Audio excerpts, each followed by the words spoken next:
अध्याय 14 भौतिक प्रकृति के 3 स्वरूप। संपूर्ण भौतिक पदार्थ भौतिक प्रकृति के 3 गुणों का स्रोत है, सत्व, रजोगुण और तमोगुण। ये गुण बद्ध जीवात्मा पर अपना प्रभाव डालने के लिए प्रतिस्पर्धा करते हैं।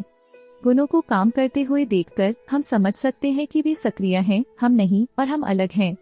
इस तरह भौतिक प्रकृति का प्रभाव धीरे धीरे कम होता जाता है और हम कृष्ण के आध्यात्मिक स्वभाव को प्राप्त करते हैं। सतोगुण प्रकाश देता है।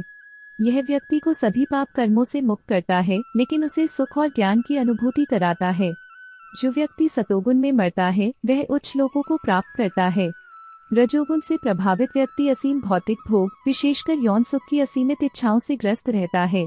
उन इच्छाओं को पूरा करने के लिए उसे हमेशा कठोर परिश्रम करने के लिए मजबूर होना पड़ता है, जो उसे पाप कर्मों में बांधता है, जिसके परिणाम स्वरूप दुख होता है। रजोगुण में ग्रस्त व्यक्ति कभी भी अपने द्वारा पहले से प्राप्त पद से संतुष्ट नहीं होता। मृत्यु के बाद वह फिर से पृथ्वी पर सकाम कर्मों में लगे लोगों के बीच जन्म लेता है। तमोगुण का अर्थ है भ्रम। यह पागलपन, आलस्य और मूर्खता को बढ़ावा देता है। यदि कोई तमोगुण में मरता है तो उसे पशु योनि या नारकीय लोकों में जन्म लेना पड़ता है। जो व्यक्ति तीनों गुणों से परे होता है वह अपने आचरण में स्थिर रहता है, अस्थायी भौतिक शरीर से अलग रहता है तथा मित्रों और शत्रुओं के प्रति समान भाव रखता है। ऐसे दिव्य गुणों को भक्ति सेवा में पूर्ण रूप से संलग्न होने से प्राप्त किया जा सकता है। अध्याय 15 परम पुरुष का योग। इस भौतिक संसार का वृक्ष वास्तविक वृक्ष आध्यात्मिक संसार का प्रतिबिंब मात्र है। जिस प्रकार वृक्ष का प्रतिबिंब जल पर स्थित होता है, उसी प्रकार आध्यात्मिक संसार का भौतिक प्रतिबिंब इच्छा पर स्थित होता है तथा कोई नहीं जानता कि यह कहाँ से आरंभ होता है या कहाँ समाप्त होता है। यह प्रतिबिंबित वृक्ष भौतिक प्रकृति के 3 गुणों द्वारा पोषित होता है। इसके पत्ते वैदिक स्तोत्र हैं तथा इसकी टहनियाँ इंद्रियों के विषय हैं। जो व्यक्ति इस वृक्ष से स्वयं को अलग करना चाहता है उसे वैराग्य के शस्त्र से इसे काट देना चाहिए तथा परम प्रभु की शरण लेनी चाहिए। इस संसार में सभी लोग त्रुटिपूर्ण हैं, लेकिन आध्यात्मिक संसार में सभी अचूक हैं और इन सबसे परे परम पुरुष कृष्ण हैं।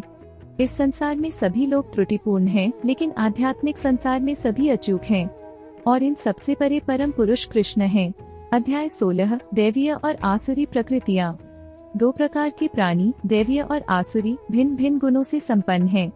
अर्जुन जैसे ईश्वरीय पुरुषों में ईश्वरीय गुण होते हैं, दान, आत्म संयम, सौम्यता, विनय, क्षमा, स्वच्छता, तपस्या, सरलता, अहिंसा, सत्य, शांति, निर्भयता, क्रोध से मुक्ति, आध्यात्मिक ज्ञान का विकास, दोष निराशा से घृणा, सभी जीवों के प्रति दया, लोभ से मुक्ति और दृढ़ निश्चय। अभिमान, क्रोध, ईर्ष्या, कठोरता, अहंकार, अज्ञानता, धृष्टता, अस्वच्छता और अनुचित व्यवहार जैसे आसुरी गुण लोगों को भ्रम के जाल में बांध देते हैं, जिसके कारण वे बार बार आसुरी योनि में जन्म लेते हैं। कृष्ण के पास न पहुंच पाने के कारण आसुरी लोग धीरे धीरे नरक में डूब जाते हैं। 2 प्रकार के कर्म, नियमित और अनियमित, अलग अलग परिणाम देते हैं। जो व्यक्ति शास्त्र के आदेशों को त्याग देता है वह न तो सिद्धि प्राप्त करता है, न सुख, न ही परम गति। शास्त्र द्वारा नियमित लोग समझते हैं कि कर्तव्य क्या है और क्या नहीं। वे आत्म साक्षात्कार के लिए अनुकूल कर्म करके धीरे धीरे परम गति को प्राप्त करते हैं। भगवत गीता का अध्यायवार सारांश 14-16 समाप्त। आशा है आपको वीडियो पसंद आया होगा। सब्सक्राइब करें और लाइक करना न भूलें।